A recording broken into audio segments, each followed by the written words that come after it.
예, 우리 같이 오늘 함께 말씀 보시겠습니다. 예레미야 20장 말씀 보시도록 하겠습니다. 20장 1절부터 6절까지입니다. 1절 제가 먼저 읽도록 하겠습니다. 임멜의 아들 제사장 바스올은 여호와의 성전의 총감독이라. 그가 예레미야 이 예언함을 들은지라. 이에 바스올이 선지자 예레미야를 데리고 여호와의 성전에 있는 하나님 문 위치에 목에 씌운 나무가 못이 없었더니. 다음날 바스올이 예레미야를 목에 씌우는 나무 고랑에서 풀어주매 예레미야가 그에게 이르되 여호와께서 내 이름을 바스올이라 하지 아니하고 미골 미사빔이라 하시니라. 여호와께서 이와 같이 말씀하시되 보라 내가 너로 너와 이 모든 친구에게 조용히 하니 그들이 그의 원수의 칼에 엎드려질 것이요 그의 느는 것에 볼 것이며 내가 온 유다를 바벨론 왕의 손에 넘기니 그가 그들을 사로잡아 바벨론으로 옮겨 칼로 죽이리라. 내가 또 이 성읍의 모든 부와 그 모든 소득과 그 모든 귀중품과 유다 왕들의 모든 보물을 그 원수의 손에 넘기리니 그것을 탈취하여 바벨론으로 가져가리라. 바스올아 너와 내 집에 사는 모든 사람이 포로되어 옮겨지리니 내가 바벨론에 이르러 거기서 죽어 거기 죽을 것이라. 너와 너의 모든 예언을 들은 내 모든 친구도 그와 같으리라 하시니라. 아멘. 예, 오늘 본문에 여러분들이 생소하게 들리실 이름이 있습니다. 바스올이라는 그런 사람이 등장합니다. 근데 이 바스올은 어떤 사람이냐면 당시 그 성전 질서 유지의 총책임자였습니다. 그래서 오늘 본문에 성전 총감독이라고 소개하고 있습니다. 근데 그가 성전들 안에서 하나님의 심판을 예언하는 예레미야를 잡아 때린 후에 하루 동안 목에 나무고랑을 씌워서 구금하였다 풀어준 그 내용이 오늘 본문의 내용입니다. 사실 오늘 본문의 내용만 본다 그러면 그리 크게 그냥 나쁜 사람이 예레미야를 잡아다가 패고 풀어줬다 이런 얘기 정도가 되겠지만 사실은 그 이면에 있는 그런 내용들은 좀 더 우리가 생각해 볼 필요가 있다는 것이죠. 그래서 바스올이 예레미야를 박해한 명목이 바로 19장에 나옵니다. 그 19장에 이제 토기장의 비유가 나오고 19장에 뭐가 나오냐면 그 깨어진 옹기를 비유해서 심판의 메시지를 전한 그 내용이 나오거든요. 하나님께서 유다 백성들의 그 신앙적으로 깨끗하게 원하는 마음을 가지고 늘 하나님 백성이라고 하는 그런 어떤 책임을 부여했죠. 근데 그동안 쭉 보아왔다시피 하나님 백성이라고 해서 죄를 안 짓고 살 수가 없습니다. 우리의 연약함 때문에. 그런데 그들에게는 감사하게도 하나님의 성전이라는 곳이 있었습니다. 그래서 유다 백성들이 모든 죄를 고백하고 죄를 태우는 그런 기능을 했던 그 역할을 했단 말입니다. 근데 그 하나님의 성전이 타락해버리는 그런 일이 벌어졌다는 것이죠. 그래서 그 성전이 제 기능을 못하니까, 교회가 제 기능을 못하니까, 믿는 사람이 제 기능을 못하니까 예루살렘이 이제 더러운 영적인 오물과 쓰레기로 점점 차고 넘치게 되는 것입니다. 그래서 정화 기능이 없고 이제 독보석처럼 퍼지듯이 우상이 막 널리 퍼지기 시작한 것이죠. 그래서 그 우상 숭배가 가장 지독하게 이루어진 곳이 그 지역이 하나 19장에 소개되고 있는데 그게 흰놈의 아들 골짜기. 이름도 참 진짜 그렇죠. 흰놈의 아들 골짜기.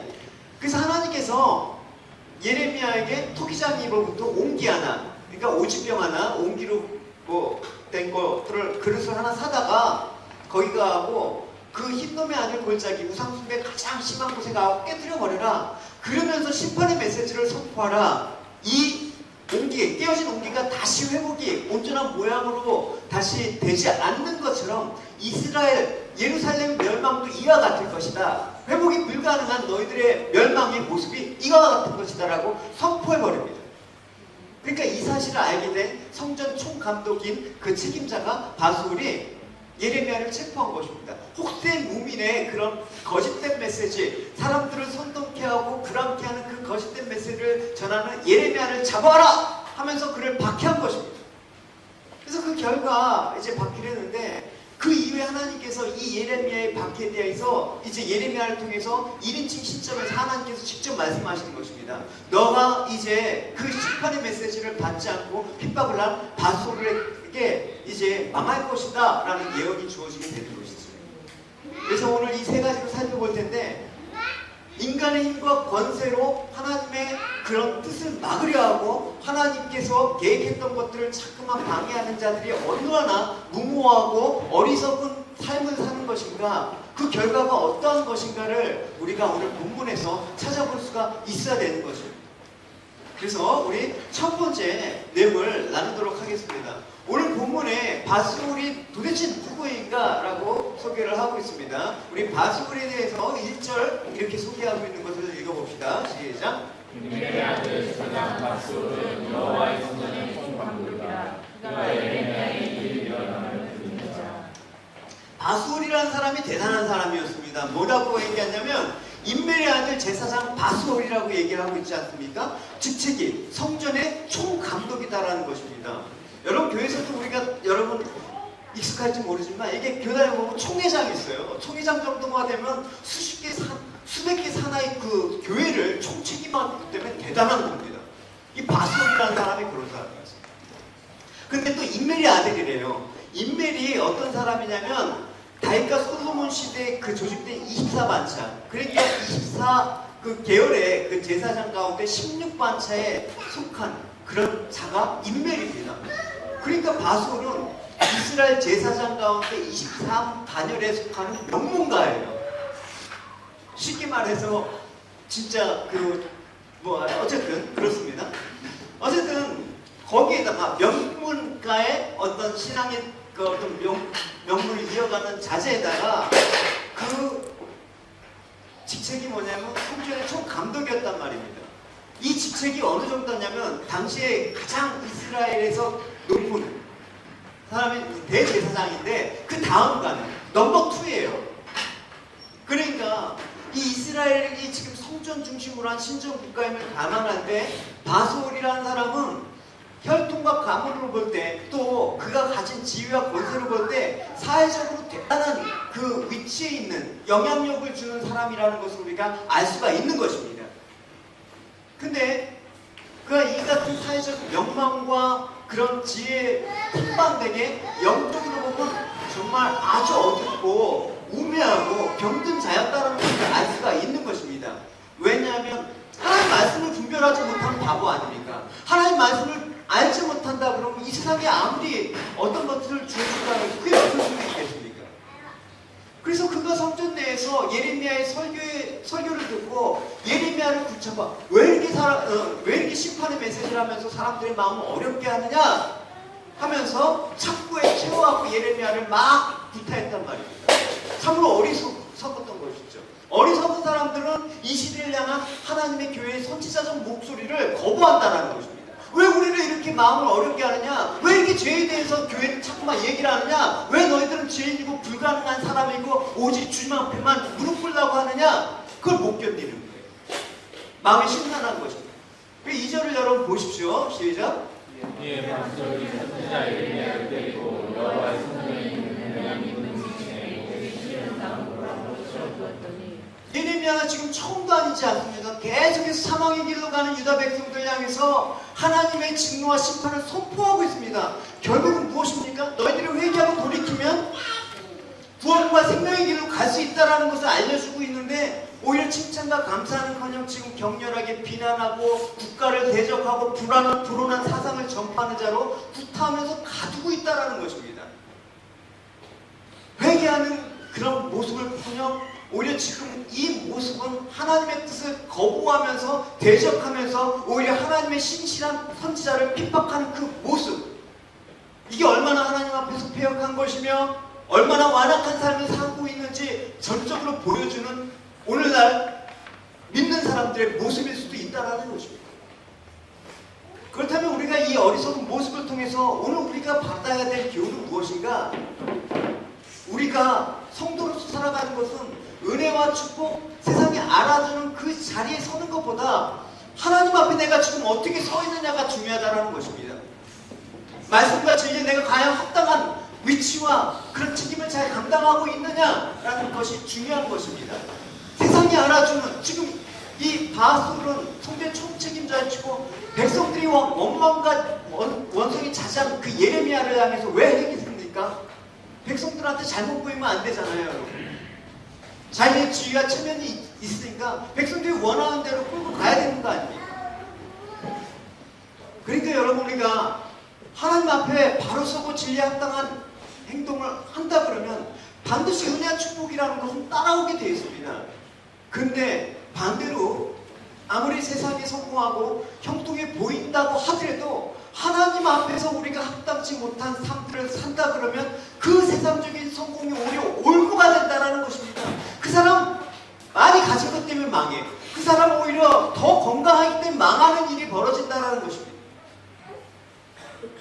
그것이 하나님의 저주와 심판과 멸망의 자리로 간다 그러면 차라리 가난하게 사는 게 낫죠. 차라리 아무런 어떤 밑바닥에 사는 게 낫죠. 그러므로 오늘 우리가 하나님께 나아가 기도할 때 가장 염두에 둬야 할 사실은 뭐냐? 세상에서 성공하는 것, 높은 자리에 서게 하는 것보다 하나님 앞에 내가 바로 서게 달라는 기도가 먼저 선행돼야 되는 것입니다.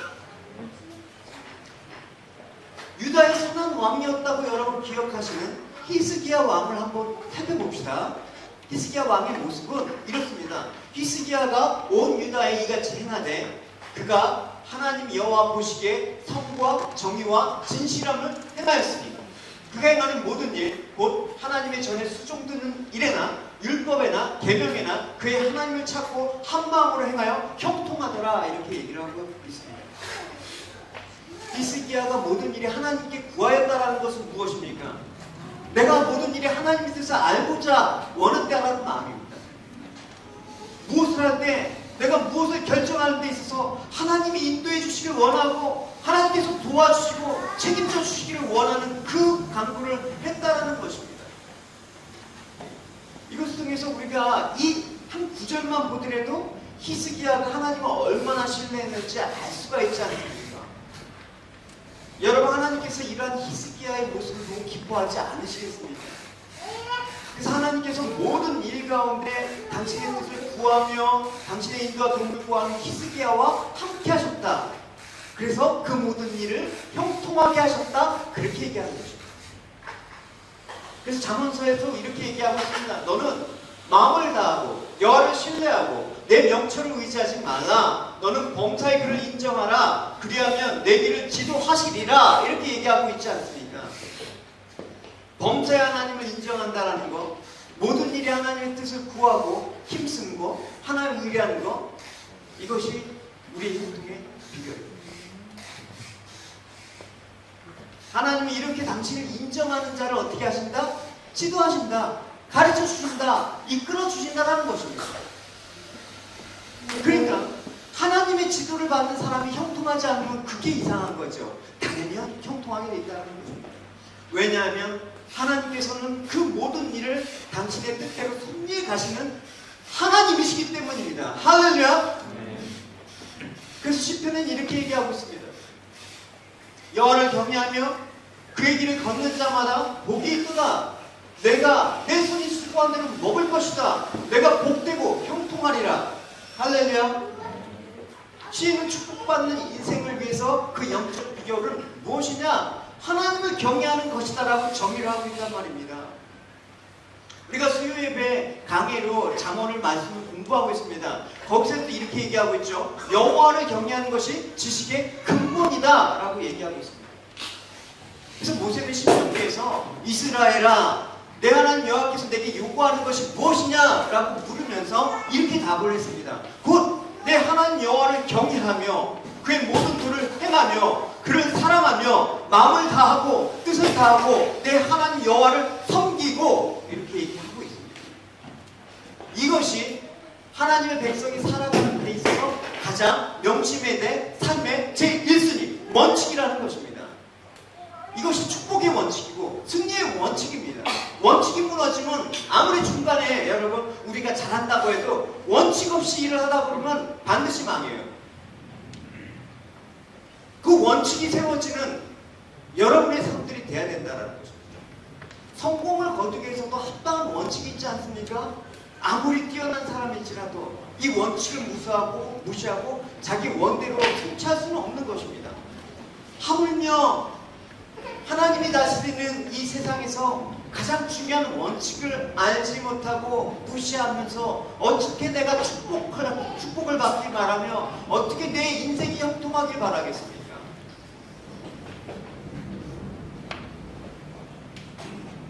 오늘날 근데 이 성경의 말씀이 원칙이 되고 있습니까?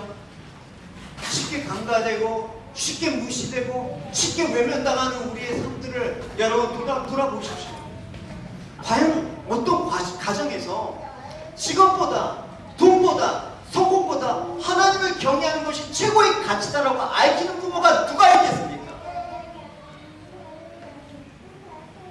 이것만이 이 세상에서 참된 축복을 누리는 유일한 비결이다, 딴 길은 없다라고 그렇게 강조하는 사람이 누가 있겠습니까? 물론 우리 시각은 지극히 제한적이기 때문에 인간의 시각으로 보면 이런 모습이 형통이라는 것들이 이해는 안 갑니다. 왜냐? 이렇게 하나님 말씀을 대언하고 하나님을 위해서 살아가는 예레미야의 모습을 보고 과연 그런데도 불구하고 매맞고 옥에 나무고랑이 쥐어서 수많은 보는 사람한테 멸시와 천대를 당하면서 받기받은 이 예레미야의 모습을 보면서 우리가 어떻게 이게 형통한 것입니까? 라고 반문을 제기할 수가 있겠지요. 분명히 세상에서 말하는 형통과는 다른 모습입니다. 그렇다면 우리는 형통이라는 그 말을, 그 정의를 다시 한번 정립해야 될 필요가 있다는 것입니다. 성경에서 말하는 형통과 세상에서 말하는 형통이 다르다면 우리는 어떤 형통을 따라갈 것인가? 대표적인 그 모습을 우리가 한 인물을 통해서 살펴봅시다. 누구라고요? 요셉을 통해서 우리가 살펴볼 수가 있습니다. 요셉이 여러분 알다시피 하나님의 꿈을 꾸면서 하나의 비전을 갖고 이렇게 꿈을 봤다가 그 꿈을 형들에게 이렇게 얘기해 주니까 미움을 받고 탑으로 종이 팔려갑니다. 하지만 성경은 그렇게 애국으로 팔려가 종살이를 하는 그 요셉을 두고 이렇게 얘기를 하는 거예요. 창세기 39장 같이 읽어봅시다. 시작. 여호와께서 요셉과 함께 하심으로 그가 형통한 자가 되어 그의 주인의 사랑을 주에 있으니 그의 주인이 여호와께서 그와 함께 하시는구나. 또 여호와께서 그의 하나님의 형통한 자가 보았더라. 어떻게 얘기하고 있습니까? 여호와께서 요셉과 함께 하심으로 그가 형통한 자가 됐다라고 얘기를 하고 있습니다. 요셉이 또 하나님 앞에 순교를 지키려다가 자신의 주인 그 애국 대장의 친지 대장인 보디발의 아내 유혹에 그 거부했다가 모함을 받아서 감옥에 들어가니죠. 그때도 성경은 얘기하고 있습니다. 하나님이 감옥에 있는 요셉과 함께 하시니 요셉이 형통하다. 그러니까 형통의 문제는 무엇입니까? 하나님과 함께하는 것이 형통이다. 할렐루야. 할렐루야. 내게 주어진 환경과는 상관이 없다라는 것입니다. 사실 하나님이 가지고 계셨던 전체적인 그림 안에서 보면 요셉이 팔려가 감옥에 있었기 때문에 훗날 애굽의 국무총리가 될 수 있었던 것이죠. 그런 시련이 없었으면 애굽의 국무총리가 되는 일이 없었을 것입니다. 그러나 인간인지라 그 모든 순간순간 이 모든 상황들, 요셉 자신에게 일어날 모든 상황들은 도저히 이해가 안 가는 것이, 이해가 가지 않았을 것입니다. 요셉 자신이. 지금 전체적인 그림 안에 있지만 세부적인 순간순간들이 우리는 너무나 이해 안 가고 힘들 때가 분명히 있습니다. 그러나 그 순간 속에서도 여전히 하나님은 우리가 함께 하신다. 그것이 형통입니다. 할렐루야. 성경이 이렇게 말하고 있는 것입니다. 여러분, 솔직히 우리 얘기합시다. 요셉의 삶을 보면서 우리는 이렇게 얘기하고 있습니다. 요셉의 인생은 참 꼬였다. 요셉의 인생은 참 기구하다. 물론 기구합니다. 그렇지만 우리는 뒤에 접속사 바, 요셉의 인생은 기구하지만 하나님은 선하시다. 이게 중요한 것입니다. 요셉의 인생은 사실 억울하죠. 아픈 일이 이보다 더 억울하고 아픈 상처를 당한 사람이 어디 있습니까? 그런 요셉의 인생이 과연 선하겠습니까? 그렇지만 하나님은 선하시다. 이게 우리의 삶의 방향이 돼야 된다는 것입니다. 이게 원칙이 돼야 된다는 것입니다. 그럴 때 하나님은 그의 뜻대로 결국은 이렇게 선하게 이루어 가신다는 게 우리의 결론이 돼야 되는 것이죠. 그렇기 때문에 우리는 어떤 상황 가운데 항상 기뻐할 수가 있습니다. 쉬지 말고 기도할 수가 있는 것입니다. 범사에 감사할 수가 있는 것입니다. 왜? 이렇게 하는 것이 그리스도 예수 안에서 너희를 향하신 하나님의 뜻임을 발견할 수 있는 길이기 때문에. 요셉이 원망과 좌절과 남한테 막 그냥 화풀이하면서 그런 삶들을 살았습니까? 누구 하나 탓하지 않았습니다. 여러분, 탓하는 인생이 돼서는 결국 그 사람이 형통할 수가 없어요. 제가 여러분 뭐 이렇게 얘기하지만 저는 사석인 자리에서 어떤 자리에서 여러분들을 탓한 적 한 번도 없습니다. 아우 이 성도도 참 말이 안 들어. 왜 이렇게 성도 탓하는 목사 치고 여러분 정말 하나님 앞에 바로 서 있는 목사 없더라고요. 여러분들도 마찬가지입니다. 교회 탓하는 성도 치고 바른 신앙 없어요. 내 탓이죠. 나에게 주어진 모든 환경 속에서 감사하고 기뻐하고 형통하게 하시는 하나님을 신뢰한다 그러면 이 모든 상황 가운데 무슨 원망이 나오겠습니까? 하나님과 동행하고 있기 때문에 그 자리에서 나는 하나님께 충성하는 것입니다. 여러분 아까 우리 찬양하지 않았습니까? 나의 가장 큰 소망, 나의 가장 큰 은혜. 파스토사님 뭐예요? 찬양 가사 말고 본인의 고백을.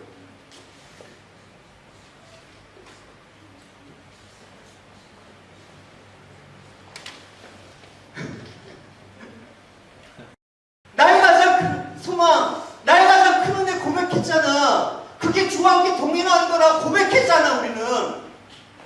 근데 그게 아니야. 내 실상의 삶들은. 이게 문제라는 것입니다. 과연 이러고도 우리가 말하는 하나님의 형통, 하나님의 축복을 얘기할 수 있는 자인가?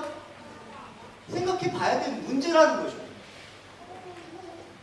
그래서 여러분 내 자신에게 주어진 책임과 성도로서의 사명을 가지고 내가 하나님을 대적하는 자리가 아니라 내게 주어진 이 모든 상황들을 감사하면서 하나님의 선한 뜻을 발견하는, 하나님의 선한 뜻을 이루어가는 도구로 내가 살겠습니다라는 그런 결단이 여러분 가운데 있기를 축원합니다. 할렐루야. 두 번째 우리 나눌 내용은 그렇습니다.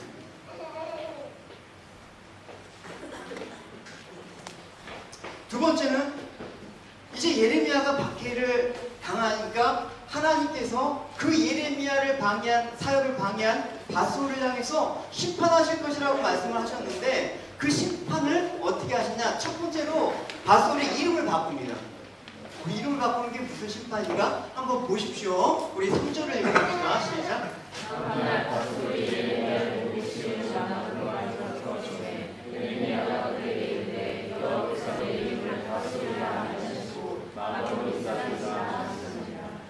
하나님께서 그 좋은 바솔이라는 이름이 되게 좋습니다. 근데 마골 밉사비, 발음도 힘든 그 이름으로 바꿔버리시는 것입니다. 이 이름이 뭐냐면 사랑으로부터 공포와 두려움이 몰려온다는 뜻이에요. 그러니까 이름을 바꾼다는 것은 단순한 계명의 차원을 넘어서서 아주 심오한 의미가 있는 것입니다. 그 당시 세계의 이름이라는 것은 사람의 인격과 운명을 포괄적으로 상징하는 것으로 이름을 하나님께서 주신다라는 말을 많이 사용하고 있어요. 성경에. 이와 관련해서 성경을 봅시다. 한 사람의 어떤 운명이나 국가의 운명이 바뀔 때 하나님께서 새로운 이름을 부여하신 일이 여러 번 있습니다. 지금 순간 그냥 나가지 마. 애들은 저게 예배야. 애들이 예배 시간에 막 운다고 하면서 그거 우리가 시끄러운 소리로 받아들이면 안 되는 것입니다. 쟤네도 성도란 말입니다. 저러면서 예배를 드리는 거예요. 그러니까 여러분들도 동요하지 마시고 우리 계속 아기 울더라도 막 미안한 마음은 나가지 마세요. 그냥 애기 안고 울어들어요. 괜찮아요. 괜찮은 거예요, 여러분. 애기가 울지 않고 예배 드리면 여러분 걔가 애기입니까? 같이 예배 드리는 거예요. 그냥 울어도 그냥 여러분 그냥 집중하시고 그냥 가십시다. 그래서 하나님께서 아브라함과 사례를 축복했을 때 우리 저녁 예배 때 보잖아요. 아브라함과 언약을 맺고 그 일을 이루어가실 때 열방의 복이 되라. 너는 열방의 아버지가 될 것이다. 너는 열방의 어머니가 될 것이다. 그래서 아브라함을 아브라함으로 바꾸시고 사례를 사라라고 바꾸시지 않았습니까? 한번 읽어봅시다. 시작. 이제 우리 아브라함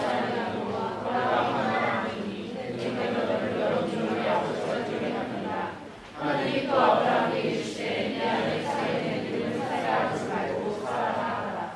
이 이름이 그만큼 중요한 거예요. 주님께서도 베드로의 고백을 들으시고 야 반석이다. 그래서 베드로의 심은 이름을 이제 베드로라는 반석의 의미를 지어준 것이라는 것입니다. 같이 읽어봅시다. 시작. 또 내가 너에게 이르노니 너는 베드로라. 내가 이 반석 위에 내 교회를 세우리니 그 무리의 권세가 이기지 못하리라. 야, 하나님께서 나에게 이런 이름으로 부르신다고 그러면 얼마나 좋겠습니까? 근데 반대의 경우도 있단 말입니다. 오늘 바소를 미골 빕삽이라고 부르는 경우도 있지만 또 여러 군데 있습니다. 선지자 호세아를 통해서 이스라엘 백성을 향한 진노와 심판을 일깨우시기 위해서 호세아가 낳은 자녀 이름을 하나님께서 로함이 아주 무서운 이름으로 짓게 했습니다. 보십시오. 고멜이 다시 임신하여 딸을 낳자 여호와께서 호세아에게 말씀하셨다. 너는 그 이름을 로루하마라고 불러라. 이게 무슨 뜻이냐면 내가 더 이상 이스라엘 백성에게 사랑을 베푸지 않을 것이며 그들을 용서하지 않을 것이다. 이름이 이래요. 그리고 고멜이 로루하마가 젖된 후에 다시 임신하여 아들을 낳자 여호와께서 호세아에게 말씀하셨다. 너는 그 이름을 로함이라고 불러라. 무슨 뜻이냐? 너희는 내 백성도 아니며 나도 너희 하나님이 아니다. 무시무시하잖아요, 여러분. 하나님 저를 어떻게 부르시겠습니까?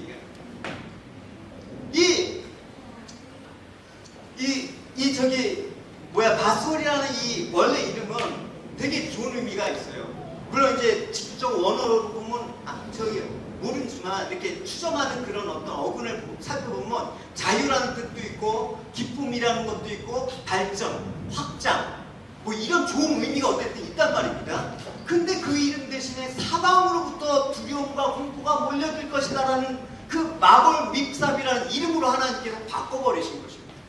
그 인생은 이제 앞으로 어떻게 될지 뻔한 겁니다. 이름이 바꿨다라는 것은 이제부터 그의 운명은 급전직하로 떨어질 것이라는 그 의미를 갖고 있는 것입니다. 그래서 여러분 이름 잘 짓지만 그 좋은 이름도 하나님께서 바꿔버리시면 내 인생이 여러분 어떻게 되겠어요? 그래서 뒤에 쭉 나오시면 바벨론의 가공한 침공에서 사방이 그 전쟁의 그 두려움으로 인한 공포와 두려움 속에서 움츠려드는 삶을 살다가 결국 이방 땅에 끌려가 비참한 삶을 마감하게 되는 거죠. 여러분 바솔이 왜 이렇게 저주스러운 이름으로 바뀌면서 그의 운명까지 바뀌었습니까? 그가 조상이나 부모를 잘못 만난 탓입니까? 아니지 않습니까? 아까도 얘기했듯이 오히려 바솔은 너무나 훌륭한 부모를 만났어요. 너무나 훌륭한 조상 덕분에 유대 제사장, 그 성전 총감독까지, 총회장까지 됐단 말입니다. 부모 탓할 수가 없는 환경이었습니다. 근데 바솔에서 마골 빕삽이라는 그 저주와 수치가 담긴 그 이름 그대로 그의 운명이 바뀐 것은 다른 외적인 요인 때문에 그런 게 아닙니다. 제사장이면서 하나님을 대적하고 진리를 거스른 그의 현재 잘못된 행동과 삶으로 기인된 것이라는 것을 오늘 성경은 얘기하고 있다는 것입니다. 그가 현재 악한 그릇된 삶으로 그 미래를 스스로 망치는 사람은 누구냐? 그 자신입니다. 환경 탓하지요. 내 운명 탓하지요. 그런 사람 치고 여러분 잘 되는 사람 못 봤어요. 바솔의 삶과 그의 운명은 우리로부터 많은 생각을 하게 됩니다. 그러면 우리는 생각을 바꿔서 바솔과 반대의 삶을 사는 경우도 있지 않을까라는 생각을 해볼 수가 있는 것이죠. 처음에 태어날 땐 기구했어. 처음에 태어날 땐 불행한 운명으로 태어난 것처럼 보였지만 하나님 잘 믿고 믿음으로 결정함으로 인해서 그 운명이 바뀐 사람이 성경에 있을까요? 없을까요? 있죠. 없으면 제가 이 말을 안 했겠죠. 그 대표적인 신뢰가 누구냐면 여리고 성에 살았던 기생 라합이었습니다. 기생 라합은 어떤 사람이었습니까? 하나님과 상관없는 이방인이었어요. 그리고 그 여리고성에서도 그 여리고성 사람들이 가장 천시하는 기생이었단 말입니다. 술 팔고 몸 파는 사람이었다라는 것입니다. 근데 그녀가 12정탐꾼 중에 이제 그 2명의 정탐꾼이 이제 여리고성에 정탐하러 온 이스라엘 정탐꾼에게 숨겨졌습니다. 호의를 베풀었습니다. 그렇게 믿음의 결단을 하면서 행동으로 옮긴 결과가 어떻습니까? 한 구절만 봅시다. 읽어봅시다. 시작. 여호와가 그의 아버지의 가족과 그에게 속한 모든 것을 살렸으므로 그가 오늘까지 이스라엘 중에 거주하였으니 이는 여호와가 여리고를 정탐하려고 보낸 사자들을 숨겼음이었더라. 자신이 구원받은 것은 물론이고 그 가족까지 그 성 안에 그 기생 라합의 방에 있었던 가족들은 다 살았어요. 더 나아가 이걸로 끝나지 않았습니다. 기생 라합의 그 일은 성경에 마태복음 1장에 예수 그리스도의 족보에 기생 라합이 있었단 말입니다. 그가 그가 다윗의 조상이 되었고 그의 조상 낳고 하다가 그의 후손으로 오신 예수 그리스도의 탄생까지 그렇게 했던 그 기록이 있던 놀라운 축복을 받지 않았습니까? 이렇게 있죠. 아브라함과 다윗의 자손 예수 그리스도의 계보다. 그러면서 5절에 살몬은 라합에게서, 이 라합이잖아요. 라합에게서 보아스를 낳고 보아스는 롯에게서 오벳을 낳고 오벳은 이색을 낳고 이색은 다윗왕을 낳았느라 낳고 나가다 예수 그리스도가 낳았다. 이렇게 얘기합니다. 이런 영예와 이런 축복이 어디서 주어졌습니까? 타고난 운명이었습니까?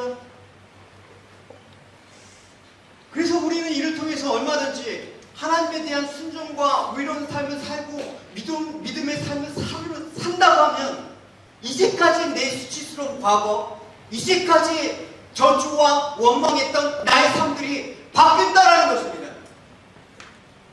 할렐루야. 여러분 지금 내 삶들이, 내 처지가 원망스러우면 믿음의 삶을 사십시오. 요한복음 4장에 우리가 나눈 바와 같이 여러분들이 잘 알고 있는 하나님 말씀이 있습니다. 수가성 사마리아 여인의 얘기가 나오지 않습니까? 그녀가 태생 자체로 남한테 손가락질 받는 여인이었습니다. 그 인생이 얼마나 기구했는지 여러분 아시지 않습니까? 한 번 결혼했는데 실패했어요. 잘 살아보겠다고 재혼했는데 실패했어요. 세 번째, 이제는 실패하지 않으리라 3세번 결혼했는데 실패했단 말입니다. 이런 식으로 여러 차례 가정이 깨지는 그 아픔을 겪었단 말이죠. 근데 지금 같이 살고 있는 남자도 정상적인 가정을 이루지 못한 그런 사람이야. 가장 아픈 것은 뭐냐면 이런 계속해서 인생에 있어서 부끄러움과 그 실패가 거듭되다 보니까 이제 사람도 못 만나. 부끄러워서. 그러니까 대인관계가 문제가 생겼단 말입니다. 그 당시 우물을 깃는 수단은 그냥 물이 필요해서 걷는 어떤 물을 깃는 수단뿐만 아니라 그 지역 사회를 구성하고 있는 커뮤니티에 해당되는 거예요. 우물가에 물을 뜨면서 얘기 전에 다 나는 거죠. 아, 우리 남편은 이렇다. 아, 우리 집은 이렇다. 아, 동네 동네에 그 김집사는 이런 일이 일어났어. 뭐 이런 커뮤니티가 형성되어 있는 게 우물가란 말입니다. 근데 이 우물가, 이 지역 커뮤니티에 들어가지도 못하고 남들이 다 쉬고 자는 그 한낮에 뜨거운 태양빛에 헐레 숨어갖고 도둑고양이처럼 물들어왔어요. 그러다가 누구 만났다고요? 예수님 만났잖아요, 여러분. 그러면서 예수님께서 이기저기 하다가 뭔 얘기를 하십니까? 예수께서 대답하여 이르시되 이 물을 마시는 자마다 다시 목마르거니와 내가 주는 물을 마시는 자는 영원히 목마르지 아니하리니 내가 주는 물은 그 속에서 영생하도록 솟아나는 샘물이 되리라. 할렐루야. 이걸 믿음으로 취했단 말입니다. 이게 내 믿음으로 반응하면서 행해지니까 이 인생이 바뀌는 거예요. 지금 하나님 말씀이 내가 믿음으로 취하신다 그러면 여러 운명이 바뀌는 것입니다. 할렐루야. 놀라운 구원의 축복과 은혜를 받고 어떻게 바뀌었습니까? 사람이 있는 데 가지도 않고 숨어서 사는 그 여인이 물동이를 내려놓고, 그거 자기 전 재산 아니었습니까? 내려놓고 마을 막 뛰어가는 거예요. 그러면서 부끄럼도 불사하고, 내가 만난 예수님의 이야기를 들어보십시오. 나에게 생명과 은혜를 주신, 구원을 주신 예수 그리스도에 대해서 들어보십시오. 이렇게 했단 말이죠. 여러분, 쉽게 말해서 여기 가서 버드 스테이션에서도 이렇게 할 수가 있습니까? 쪽팔려서 못할 거예요. 우리는 왜 그 은혜, 내 삶들을 바꾸는 그 예수님의 한마디를 믿음으로 받는다니까. 성경에 나와있지 않지만 우리는 쉽게 미루어 이 여인의 앞으로의 삶들을 짐작해볼 수가 있는 것이죠. 얼마나 풍요로운 인생으로 바뀌었겠습니까? 성경에 기록될 정도로. 이 보잘것없는 여인이 요한복음에서도 아주 많은 분량을 차지해서 기록되어 있단 말입니다. 값진 인생 아닙니까? 이사야 선지자가 말한 것처럼 너는 물된 동산 같으리 마르지 않는 샘이 되리라. 같이 읽어봅시다. 시작. 여호와 내 세상에 인도하여 메마른 곳에서 내 영혼을 만족하게 하며 내 뼈를 공부하게 하시니 너는 물든 동산가 되고 우리 무너지지 아니하는 샘가 될 것이라. 할렐루야. 하나님께서 우리 인생을 메마른 땅이라고 하지 아니하시고 풍요로운 물든 동산같이 되리라고 하시는 그 축복이 여러분에게 임하길 축원합니다. 여러분, 내 인생이 과연 그럴까? 믿음대로 될지어다. 할렐루야. 내 인생 그럴 거야. 믿음대로 될 거예요. 여러분, 여러분 믿음대로 될 겁니다. 여러분들의 인생이 이와 같이 물된 동산같이 마르지 않는 하나님의 은혜가 끊임없이 샘솟는 그런 풍요롭고 부유한 인생이 되길 축원합니다. 할렐루야.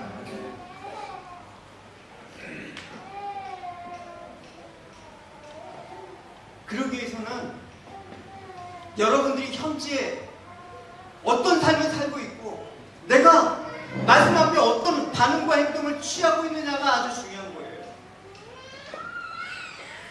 오늘이라는 일컬은 이 자리에서 힘써 하나님께 순종하고 충성을 다하는 삶을 사시기 바랍니다. 할렐루야. 죄를 멀리하고 선을 가까이하며 의로운 일을 즐겨 찾아 행하는 여러분이 되시기 바랍니다. 그럴 때 하나님께서는 오늘보다는 내일의 그 하나님의 풍성한 축복을 약속해 주신다니까요. 이건 제 말이 아니라 하나님께서 약속하신 그 말씀이라니까요. 여러분,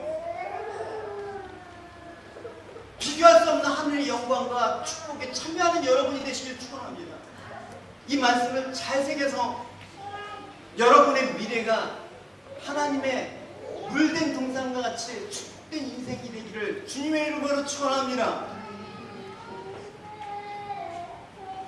세 번째, 이제 앞에서 나누었듯이 마골백삽이라는 그 이름이 사방에서 두려움이 몰려온다는 그 이름 아닙니까? 그래서 하나님께서 예레미야를 통해서 이제 그 이름의 그 결과에 대해서 이렇게 4절에서 6절까지 자세하게 설명해 주고 있습니다. 우리 같이 4절부터 이 마골백삽의 이름이 어떻게 이루어질 것인가 한번 봅시다. 시작. 여호와께서 여호와신 말씀하시되 너라면 너로 너와 내 모든 친구에게 두려움이 되게 하니 그들이 그의 원수들을 가려 들어줄 것이요 그들은 그것을 볼 것이며 여호와 그들을 바벨론왕의 손에 넘기니 그가 그들을 사로잡아 바벨론으로 데려가 주리라. 내가 너희 성읍의 모든 고와 그 모든 숲과 그 모든 기준과 나와 그의 모든 부부를 그 원수의 손에 넘기니 그들이 그것을 탈취하여 바벨론으로 가져오라. 가소라 너의 집에 사는 모든 사람이 꼴대에 옮겨지니 내가 바벨론에 이르러 거기서 죽어 보내실 것이라. 너와 너의 거짓 영혼들은 너희 모든 집으로 안과 예.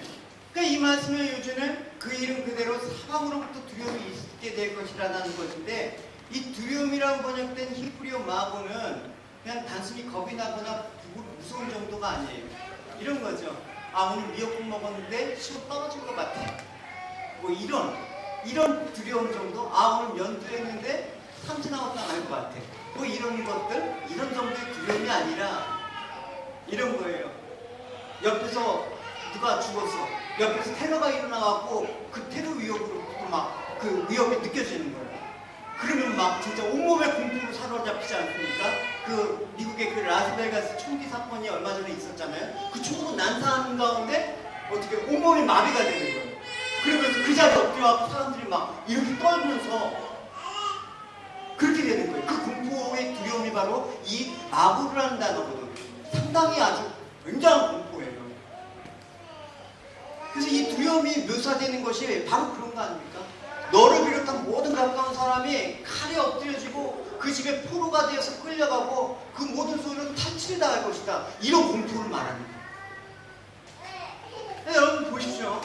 이게 단지 이 바솔에만 임하는 그 일이 아니라는 것입니다. 무엇입니까?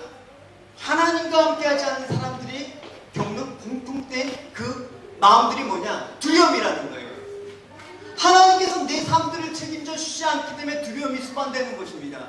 그러니까 그 두려움을 이겨보려고 나름대로의 그런 세상적인 방법으로 부도 쌓아보고 명예도 추구하고 그렇게 살지만 그 두려움에서 헤어날 사람이 아무도 없습니다. 여러분.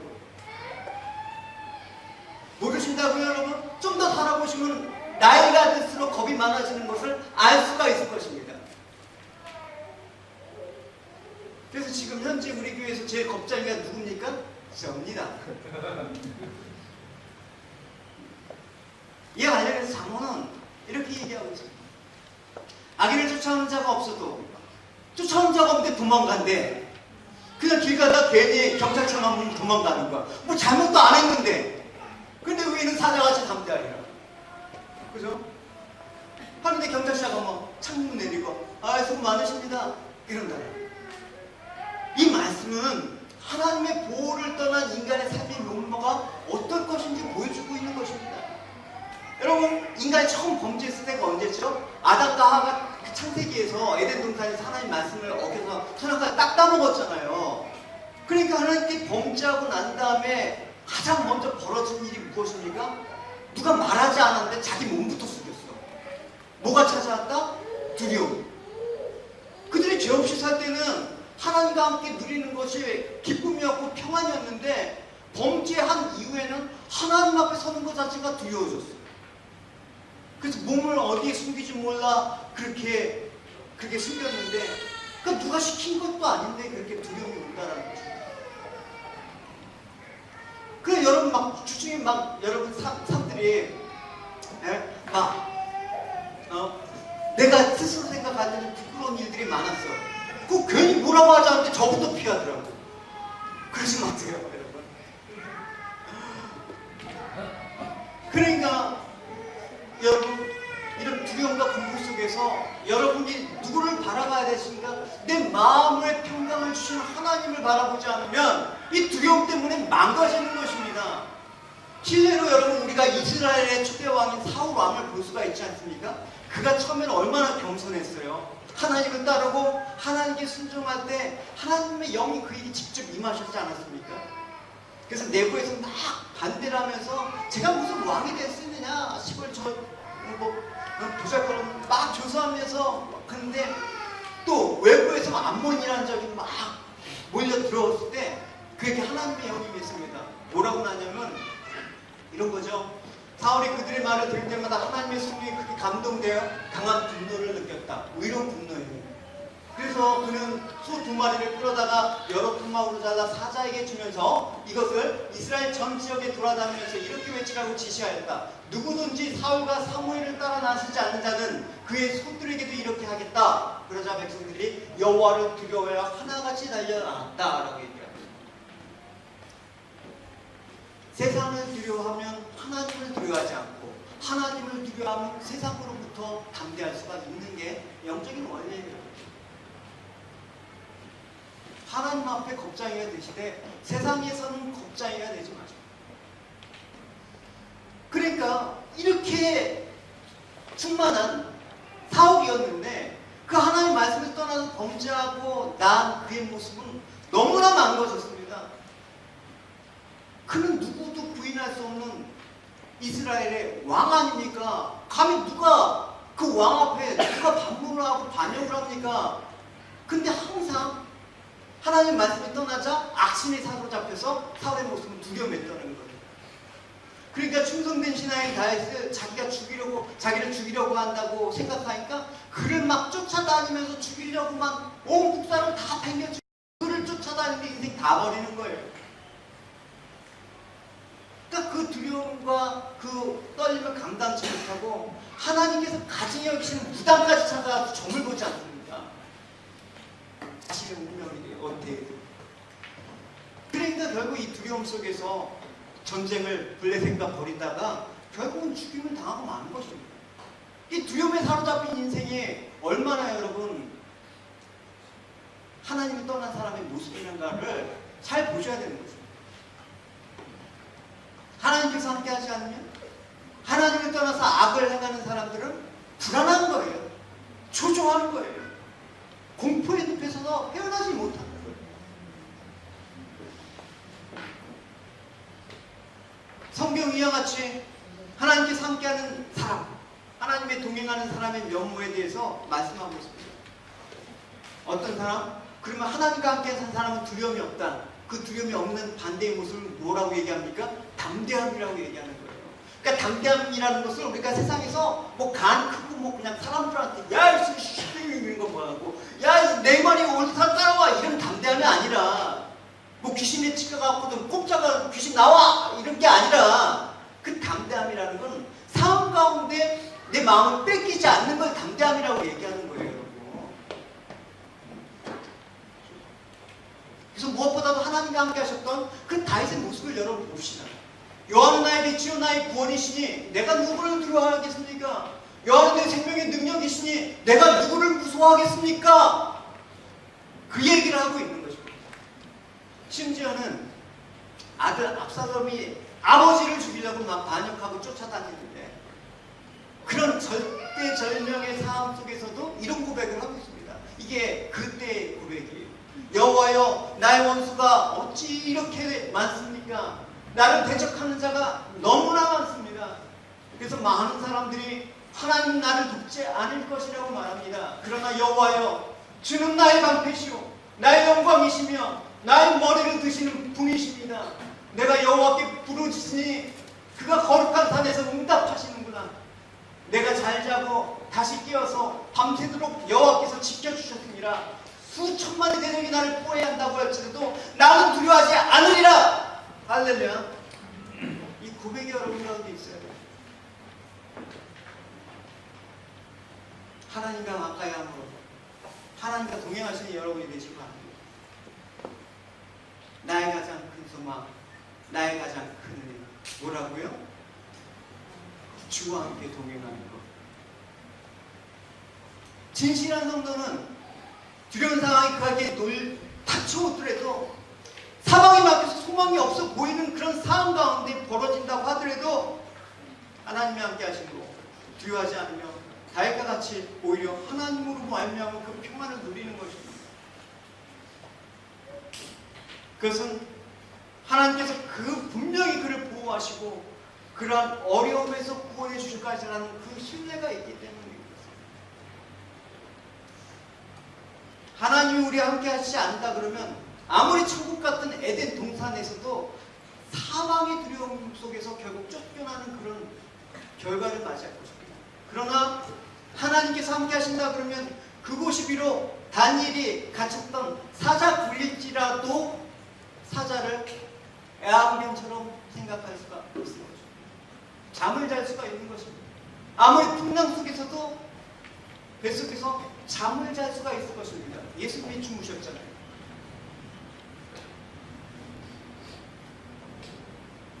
마지막으로 당부하고 싶은 말이 있습니다. 오늘 본문에서 이 두려운 마음에 사로잡힌 바솔이 비극적인 운명에 처하게 됐지만 중요한 건 뭐냐? 자기 한 사람으로 끝난 게 아니라는 것입니다. 사절에서 6절을 쭉 보면 뭐라고 나와 있습니까? 그와 같이 말씀해 내가 내 모든 친구들 같이 그 친구들에게도 두려움이 임할 것이다. 믿음의 가장 믿음으로 쓰지 못하면 가족이 다 두려운 거예요, 여러분. 이 교회 공동체 속에서 목사가 두려워하면 여러분들도 두려움에 헤어나지 못합니다. 내가 내 한 사람 믿음이 나 하나로 끝나 끝나지 않은 걸 성경에서 얘기하고 있는 말씀이라는 것입니다. 내가 하나님 앞에 바로 서지 않는데 내 자식이 잘 믿음 가지라 요구하지 마십시오. 바솔은 자신만이 아니라 그의 가족들, 그의 친구들, 유다의 온 성읍이 그가 대표성을 띠지 않았습니까? 그 영향이 미친 것입니다. 성경이 곳곳에 찾아볼 수가 있지 않습니까? 이스라엘의 가나안 정복 당시에 보면 여리고성을 무너뜨렸습니다, 하나님께서. 근데 거기서 아무것도 취하지 말라고 하는데 아간이 훔쳤어요. 그러니까 그거로 인해서 아이성에서 별거 아닌 조그만 아이성에서 아주 패배하지 않았습니까? 그리고 절망의 수렁으로 빠지지 않았습니까? 아간 한 사람의 죄가 그렇게 컸다라는 거예요. 북이스라엘 초대한 여로보암. 시작은 멋있겠잖아요. 이스라엘 10개 지파를 데리고 나라를 독립시켰어요. 스페인의 지금 스페인이 어디라? 거기가 지금 카몬데 그 독립 선언했잖아요. 어쨌든 그게 중요한 게 아니라 이스라엘 초대왕 여로보암이 이제 혼자 백성들의 마음을 하나로 잡을 뭔가가 있어야 돼. 왜냐? 절기만 되면 다 유대 예루살렘에 와서 제사 지낸다고 하니까 얘네들이 가다가 마음이 돌이키면 어떡할까? 그래서 베델가 산에 금송아지 만들어갖고 이제 성전 갈 필요 없어. 여기가 하나님의 성전이야 하면서 여기서 예배드려 이렇게 얘기했단 말입니다. 그거 하나 때문에 북이스라엘의 결과가 여러분 보십시오. 반역과 폐역과 우상숭배 온갖 악의 시작이 거기서부터 출발하지 않았습니까? 그가 잘못된 하나님의 그 자리에 섰을 때 그 지방뿐만 아니라 이스라엘 온 나라가 전체적으로 그렇게 파멸의 구덩텅이로 갔다라는 사실을 여러분 잊지 말으셔야 된다는 것입니다. 죄는 나 한 사람은 끝나지 않는다. 죄는 다른 주변 모든 사람의 멸망의 수렁으로 이끌어가는 파급력을 갖고 있다. 그래서 교회는 항상 정결해야 되며 교회는 항상 하나님 앞에 정직과 공의에 쓸 수 있는 또 실수로 넘어진다고 해도 하나님 앞에 회개하는 그런 정결함이 그런 겸손함과 낮아짐이 교회가 교회되게 하는 유일한 방편인 것입니다.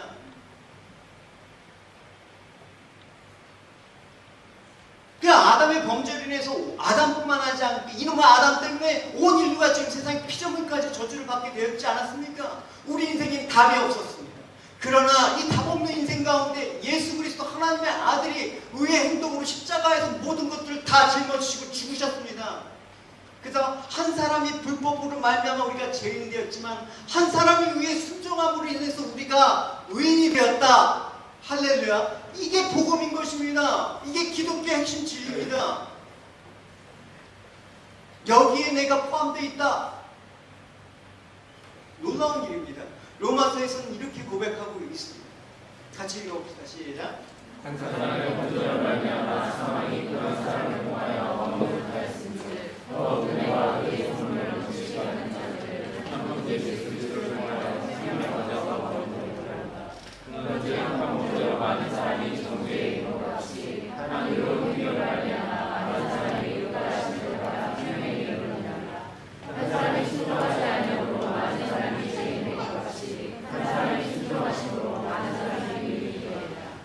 여러분, 이 말씀을 통해서 죄가 얼마나 심각한 영향을 미치는지, 얼마나 위험스러운지, 불행한 결과를 초래할지 깨달아야 될 것입니다.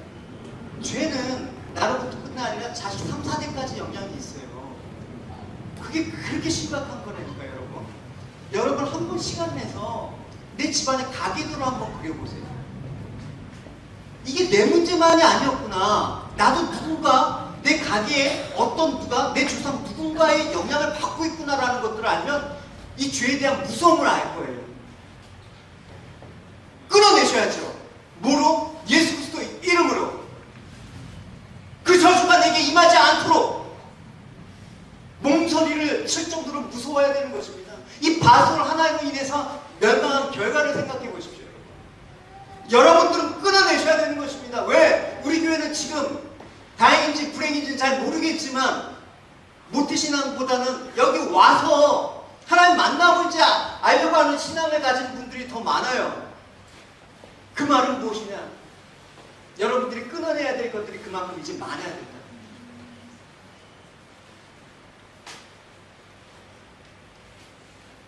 그래서 나 한 사람이 주님 앞에 신앙으로 바로 서 있는 것이 이 가족에게 얼마나 큰 축복인가, 내 아내, 내 남편에게 얼마나 큰 축복인가, 내 자녀에게 얼마나 큰 축복인가를 아시고 여러분이 스스로 주님 앞에 무릎 꿇고 말씀 앞에 순종하며 나아가는 여러분이 되시기 바랍니다.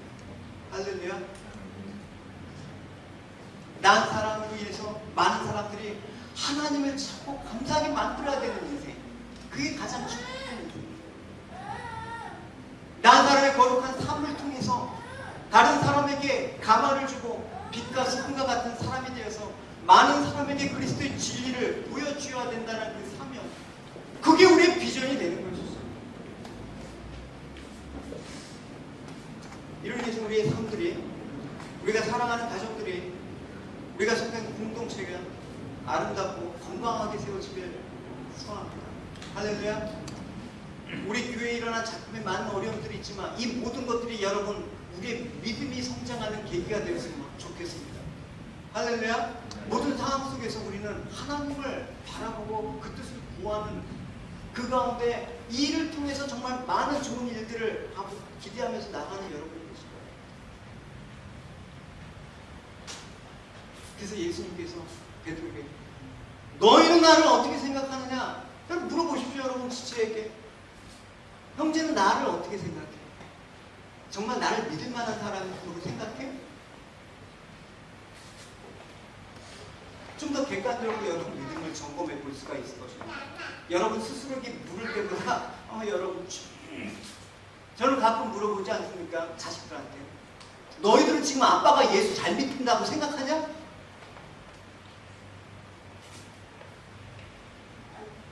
당신 내가 지금 예수는 잘 믿는다고 생각해? 말씀을 마치겠습니다. 오늘 말씀에서 바수올이 하나님 말씀을 거역하고 심판을 자처하는 것을 통해서 중요한 것은 우리가 하나님 말씀을 얼마나 잘 기울여야 되고 순종하지 않는 것이 얼마나 어리석은 짓이라는 것을 여러분 다시 한번 마음에 새기고 갔으면 좋겠습니다. 그래서 바수올이라는 사람이 태생부터가 성전의 총감독이었고 좋은 집안이었지만 그게 소용이 없다. 오늘 내가 주어진 이 시간에 하나님 앞에 바로 서 있는 게 중요한 것이다. 믿음으로 결단합니다. 수요일날 잠언 말씀을 강의하는데 잠언 말씀이 여러분 생각보다 어렵습니다. 잠언 말씀을 그냥 보고 착하게 살아 이런 정도로 하면 여러분 교훈 얻을 게 없어요.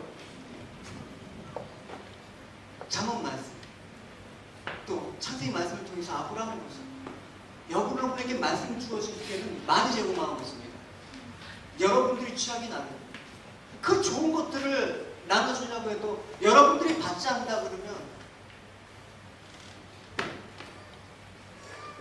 그래서 여러분들이 내가 주어진 이 자리에서 내 가정의 영적 가장으로서 이 교회의 영적인 어떤 직분을 가진 사람으로서 주어진 그 일들을 잘 생각하시면서 하나님을 대적하는 게 아니라 하나님의 뜻을 이루어가는 통로가 되어서 여러분들의 삶들이 잘 되어지길 소원합니다. 그것이 축복을 받는 길이고 그것이 형통하는 길이기 때문에 그러는 것입니다. 그래서 끝까지 여러분 하나님의 교회와 하나님의 가정을 여러분 책임지는 사람으로 그렇게 성장할 수 있는 여러분이 되시길 축원합니다. 할렐루야. 그래서 우리가 내 감정과 상관없이 하나님의 말씀에 순종해서 어떤 자리에 어떤 모습이 있든지 항상 하나님 말씀이면 가장 소중하게 여기는 그런 가운데 하나님의 동행과 형통의 축복이 여러분 가운데 임하길 주님의 이름으로 축원합니다. 우리 같이 말씀 생각하시면서 우리 같이 찬양합시다. 하나님,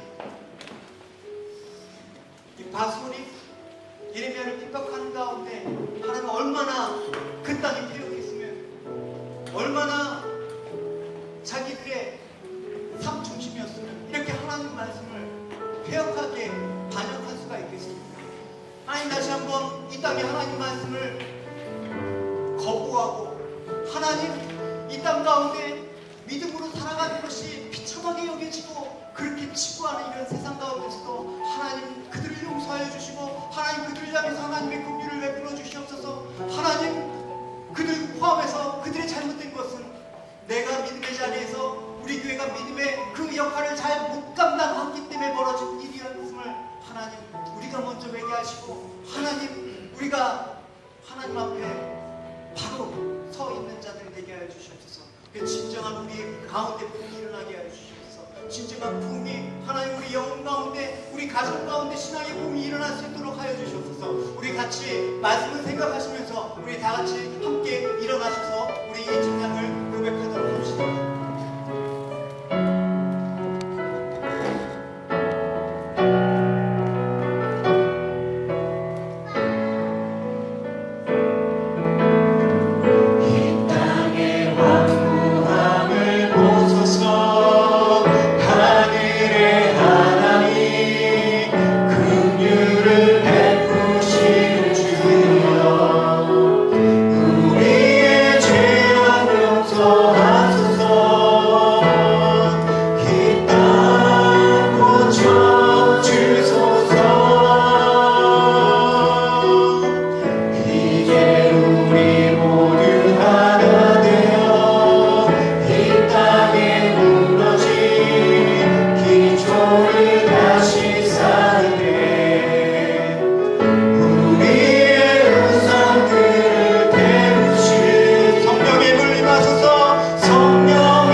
영혼은 감각이 없이 저희들 각자의 주어진 삶의 자리가 주님의 영광을 드러내기 위해 주어진 것이며 그것이 얼마나 귀한 것인지 모른 채 성도라는 그리스도인이라는 그 이름을 잊어버리고 살아간 데가 얼마나 많은지 모릅니다. 하나님, 우리 공동체와 우리 가족과 우리 이웃에게 생명의 복음을 드러내는 그 삶들 살지 못함을 하나님 회개합니다. 주님, 저의 연약함과 믿음 없음을 불쌍히 여겨주시고 모든 상황 속에서 믿음의 자리에서 오늘 예레미야 같은 어려운 상황 가운데서도 주님이 함께 하신다는 그 믿음을 가지고 인내하며 주의 사랑으로 우리를 새롭게 하여 주시옵소서. 우리를 다시 한번 우리 마음들을 새롭게 하여 주시옵소서. 주시옵소서. 우리에게 각자 주어진 직분과 사명들을 회복하게 해주시옵소서. 하나님, 이 자리가 얼마나 귀한 자리고 두꺼운 자리인지 알게 하여 주시옵소서. 하나님 나라의 빛을 흘려보내는 축복의 통로가 되어서 하나님의 축복과 인재가 곳곳에 임하게 하여 주시옵소서. 부흥의 불길이 하나님 타오를 수 있는 저희 가정과 애당교회와 우리가 속한 사회와 열방이 될 수 있는 그런 마음과 소원을 갖고 하나님 오늘도 믿음으로 살아갈 수 있는 주의 자녀들 될 수 있도록 인도하여 주시옵소서. 요한은 내게 복을 주시고 너를 지키시기